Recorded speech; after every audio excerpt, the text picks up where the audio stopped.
So guys hello. और I hope आप लोग अच्छे होगे। तो आज हम लोग अपना एक और अच्छा सा टॉपिक डिस्कस करते हैं और उसे समझते हैं कि बेसिकली वो क्या है हमारा। एक करंट इलेक्ट्रिसिटी का बेसिक पार्ट हो एक पार्ट है टॉपिक का, एक मेथड होता है हमारे पास एक क्वेश्चन सॉल्व करने का। और इस तरह के क्वेश्चन अब आजकल कॉमन हो गए हैं टेस्ट सीरीज़ वगैरह में और कई जगह देखने को मिल जाते हैं। तो मैंने कहा एक वीडियो इस पर भी बना दिया जाए सेपरेटली, तो जिससे ये क्लियर हो पाए। तो देखो, इनफाइनाइट ग्रिड के प्रॉब्लम किस टाइप के आपको देखने को मिलेंगे।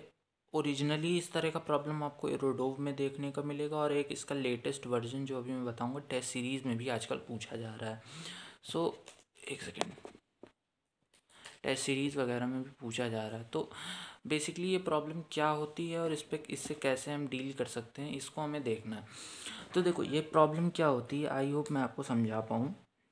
जैसे मान लो ये मेरे पास ऐसे ऐसे ग्रिड होती है, ये इसका बेसिक वर्जन है जो इरोडोव में भी दिया है।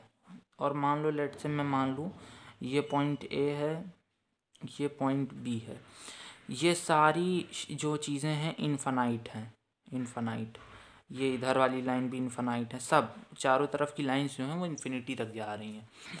तो पूछा ये जाता है हमसे बेसिकली इस सवाल में ये हमसे पूछा जाता है कि जब ये इन्फिनिटी तक जा रही हैं और रेजिस्टेंस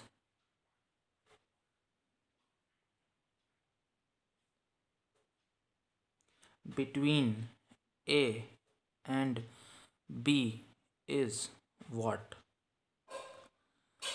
ए और बी के बीच में रेजिस्टेंस क्या होगा इफ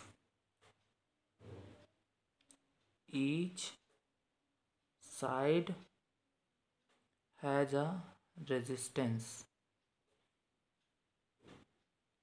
ऑफ आर ओम। अगर हर साइड का रेजिस्टेंस आर ओम है तो आपसे पूछा जाता है इस प्रॉब्लम में कि ये बताओ हमें कि अगर हर साइड का रेजिस्टेंस तुम्हारा आर ओम है तो हमें ये बताओ कि ए और बी के बीच का रेजिस्टेंस कितना होगा। तो ये सवाल हमसे पूछा जाता है और ये एक बहुत ही अच्छा सवाल बन जाता है, क्योंकि ये आप ऐसा भी नहीं नॉर्मल बुद्धि लगा कि इसको नहीं कर सकते। करंट इलेक्ट्रिसिटी में मोस्टली यही होता है कि उसका सवाल आप नॉर्मल बुद्धि से नहीं करते हो, कोई स्पेशल मेथड आता है और उससे आप करते हो। जैसे केवीएल केसीएल आपने देखा होगा, इनफाइनाइट लैडर देखी होंगी, उसी तरह इसका भी स्पेशल ही मेथड है और उसको भी करने का एक तरीका है। देखो क्या करते हैं, इसको करने से पहले मैं आपसे 2-3 सवाल पूछना चाहता हूँ। देखो, जैसे मान लो मैं आपको एक चीज़ समझाता हूँ। जैसे मान लो मैं एक बेसिक एग्जांपल देता हूँ। बेसिकली हम इसमें यूज़ करने वाले सुपर पोजिशन प्रिंसिपल।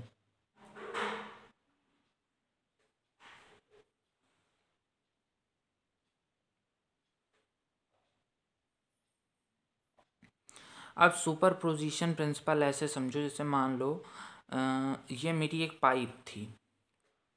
लेट से ये मेरी एक पाइप थी। सुपर पोजिशन प्रिंसिपल मैं इससे समझा। तो मान लो मैंने इससे एक्स लीटर पानी बहाया और एक्स लीटर पानी इधर से बहाया और इधर निकल गया, तो इधर एक्स ही लीटर निकलेगा। तुमने कहा ठीक। फिर मैंने कहा चलो ठीक। फिर मैं थोड़ी देर बाद आया, मैंने एक्स लीटर पानी इधर को बहा दिया इससे। तो ये था। अब ये मैं अगर तुमसे पूछूं कि इससे नेट पानी कितना फ्लो किया, वाटर नेट,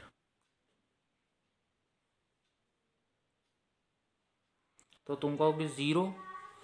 जितना पानी इधर गया उतना पानी इधर आया। तो यहाँ पे तुम वाटर नेट ज़ीरो बोल पा रहे हो, लेकिन तुम्हारा मन मानने को तैयार नहीं है कि वाटर नेट ज़ीरो क्यों हुआ। तो बेसिकली हम ये निकाल रहे हैं कि वाटर नेट ज़ीरो कैसे हो गया। मान लो तुम एक पॉइंट पे ये कह सकते हो कि अगर इधर से इधर तक पानी तो फ्लो कर गया, तो एक्स इधर फ्लो कर गया और एक्स इधर फ्लो कर गया, तो हम इसका एल्जेब्रिक सम लेते हैं। सुपर पोजिशनली अगर मैं पूछूं कि कितना वाटर फ्लो किया, तो तुम मुझे इसका एल्जेब्रिक सम दोगे।